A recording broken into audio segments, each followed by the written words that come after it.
Water is back on in Denver's Berkeley neighborhood from that pipe burst that happened yesterday. We've got 9 News reporter Darius Johnson out on scene right now with a bit of an update. So Denver water not being too clear as to exactly what happened on Sunday.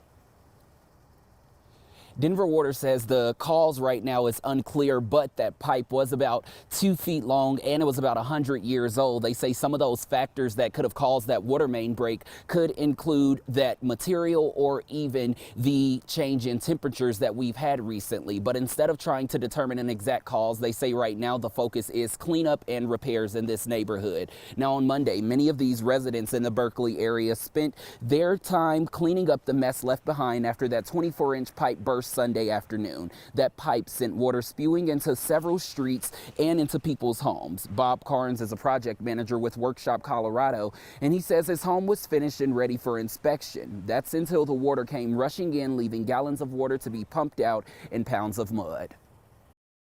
All of this was covered with about 3 feet of mud. They've removed most of it already. Everything just came in like a river and flooded everything and got all the way up past the first floor in here. Now, under the Colorado Governmental Immunity Act, Denver Water says it is not responsible for any of the damages from the water main break. However, the utility company will provide payments to homeowners for restoration and contractor services.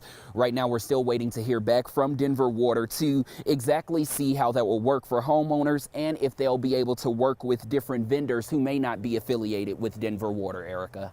Yeah, Darius, quite a mess for people that live over there, but at least they've got that water restored for now. Thank you so much.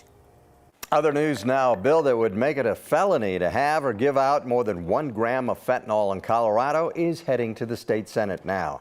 The House passed it yesterday. 5 Democrats did vote no on that bill. Some lawmakers wanted a zero tolerance policy on fentanyl as well on possession, but those amendments also failed.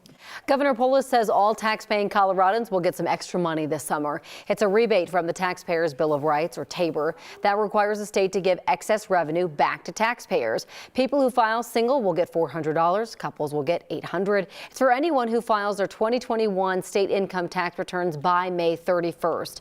The state will mail the check in August or September.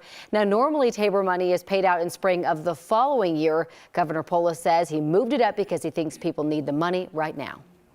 It's been almost 4 months since the Marshall Fire ripped through Boulder County, and as families affected work to figure out their next steps, one family says some insurance companies are not helping their neighbors pay for cleaning or mitigation efforts.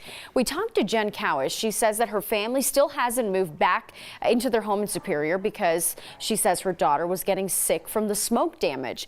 The insurance company ran some tests, and now the family is gutting most of the house to make it safer.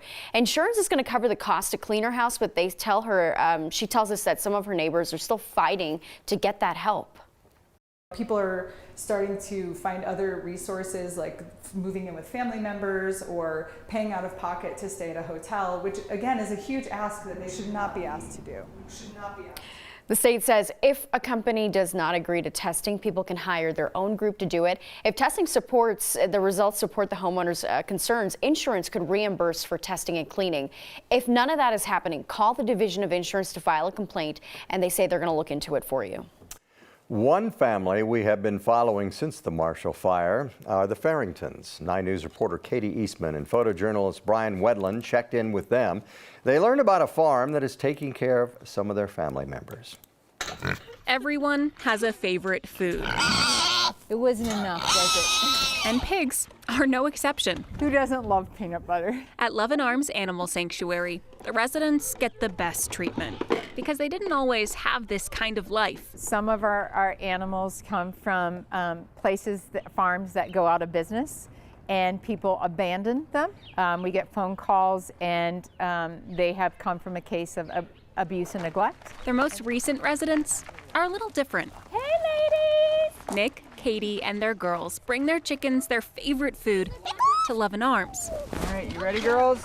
Because the Farringtons' home is gone after the Marshall Fire destroyed it. That Salmonella. What were we saying? Like, there's another fire, follow the chickens, Yeah, or follow the chickens. animals? They know how to survive. Like, what was the temperature between the houses, and where did they go, and how did they make it? Somehow, 8 of their chickens survived and were found by an officer the next day. And it was snowing, like an incredible amount of snow that day. And the fairgrounds had filled up with larger individuals. There were no room for chickens. Love and Arms didn't exactly have room either, but they made room. Pickles, what are you doing, Pickles? And ever since, they've taken care of the firebirds for free. And every time we're applying for a new housing situation, we joke when they say, do you have any pets? And we say, well, if you can take chickens, yes. So far, it's been a no. Hi, Scarlett. So Love and Arms will keep them safe until the Farringtons rebuild. Katie Eastman, 9 News. Since Katie and Brian visited that farm several weeks ago, the chickens have gone into quarantine to protect them from the avian flu. Staff at Love and Arms wears full protective gear now when they take care of the chickens. And here's a look at today's stats and the weather. We're going for a high of 74 degrees, which is 11 warmer than the normal high of 63. The record 84 in 1981. The normal low is 36, and the record 18 set 98 years ago.